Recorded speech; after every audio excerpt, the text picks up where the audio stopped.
E5. Kabanata 1. Ating kaluluwa at natural na nakakaimpluwensya ito sa atin na baguhin ang ating mga kaisipan sa kanilang pisikal na katumbas. Kung sasabihin sa atin ng makata ang dakilang katotohanan ito, malalaman natin kung bakit tayo ang Panginoon ng ating kapalaran. Maging kapitan ng ating mga kaluluwa.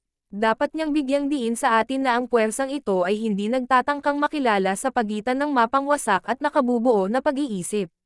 Sa halip, nagiging sanhi ito sa atin na isalin ang mga ideya sa materyal na katotohanan ng kahirapan, ideya ng kayamanan.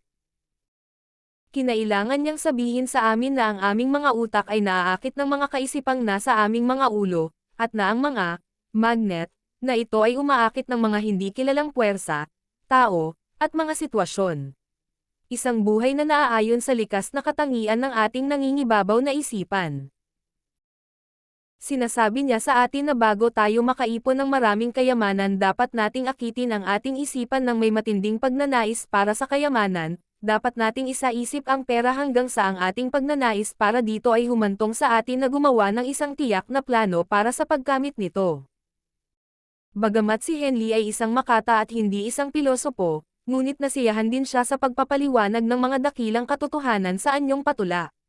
Ipinaubaya sa kanyang mga tagasunod ang pagbibigay kahulugan sa pilosopikal na kahulugan ng kanyang mga linya. Unti-unti, lumitaw ang katotohanan hanggang sa naging malinaw na ang mga prinsipyong inilatag sa aklat na ito ay nagtataglay ng sikreto sa pagsasaayos ng ating pang-ekonomiyang hinaharap. Handa na kaming isaalang-alang ang mga unang prinsipyong ito. Panatilihing bukas ang isip at habang nagbabasa ka, mangyaring tandaan na ang mga ito ay hindi imbensyon ng sinuman.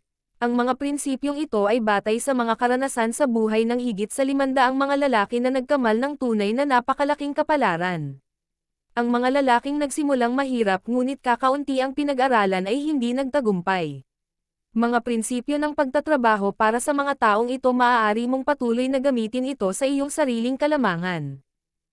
Malalaman mong madali at hindi mahirap. Bago mo basahin ang susunod na kabanata, nais kong ipaalam sa iyo na ang kabanatang ito ay nagbibigay ng makatutuhanang impormasyon na madaling makapagpabago sa iyong buong pinansyal na hinaharap. Dahil nagdudulot ito ng nakakagulat na pagbabago sa mga sukat para sa dalawang lalaking inilarawan. Gusto kong malaman mo iyon kahit gusto ko, ngunit hindi ako maaaring kumuha ng kalayaan sa mga katotohanan tungkol sa relasyon sa pagitan ng dalawang lalaking ito at sa akin.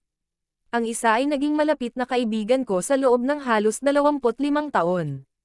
Yung isa ay sarili kong anak. Isang pambihirang tagumpay ng dalawang lalaking ito. Ang kanilang tagumpay ay sa walang pag-iimbot na paglilingkod sa mga alituntuning inilarawan sa susunod na kabanata. Ang personal na sanggunian na ito ay nagpapatunay na isang paraan ng pagbibigay diin sa malawak na kapangyarihan ng prinsipyong ito.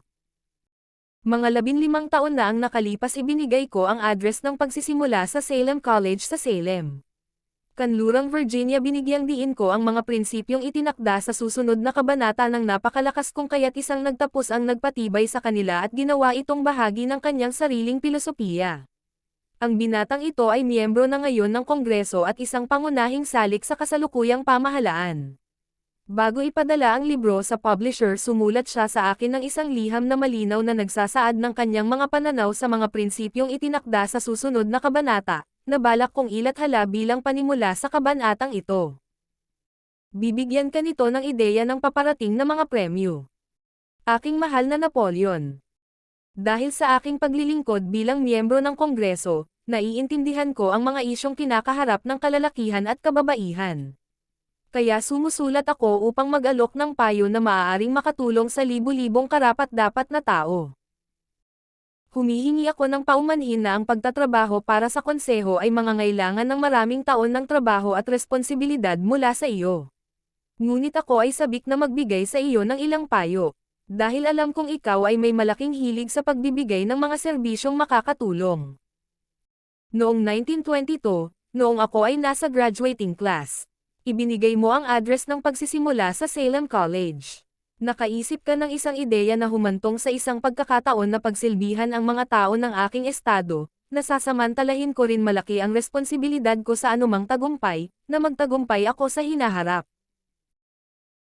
Ang panukalang nasa isip ko ay itala sa isang aklat ang buod at buod ng iyong address na inihatid mo sa Salem College, at sa gayon ay binibigyan ang mga Amerikano ng pagkakataong marinig mula sa iyong masaganang karanasan at koneksyon sa mga taong nakapunta na doon na nakinabang ng kanilang kahusayan, na ginagawang pinakamayamang bansa sa mundo ang Amerika.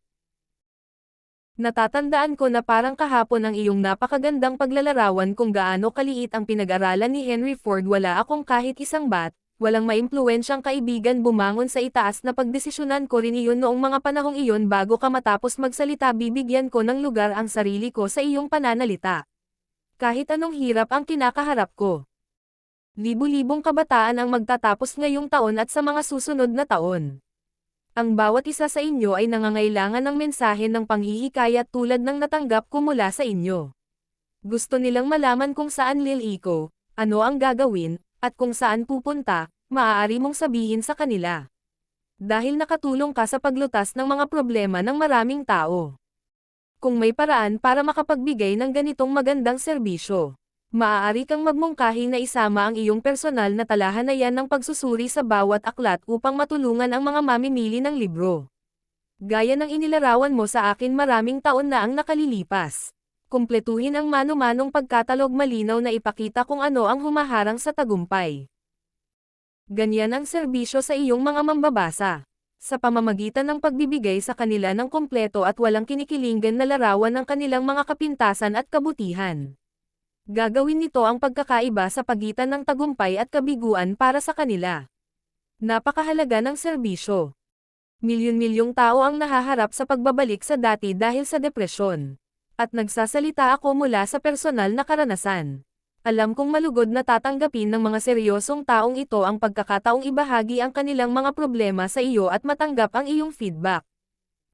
Alam mo ang problema ng mga nahaharap sa pangangailangan na magsimula muli. Mayroong libu-libong tao sa Amerika ngayon na gustong malaman kung paano gawing pera ang mga ideya. Mga taong kailangang magsimulang muli ng walang pera at walang kabayaran. Kung may makakatulong sa kanila na harapin ang kanilang pagkawala, magagawa mo. Kung mag-publish ka ng libro, nais kong personal mong lagdaan ang unang edisyon. Taos Puso, tiwala sa akin, Taos Puso, Jennings Randolph. Malapit nang itutuloy ang chapter 2.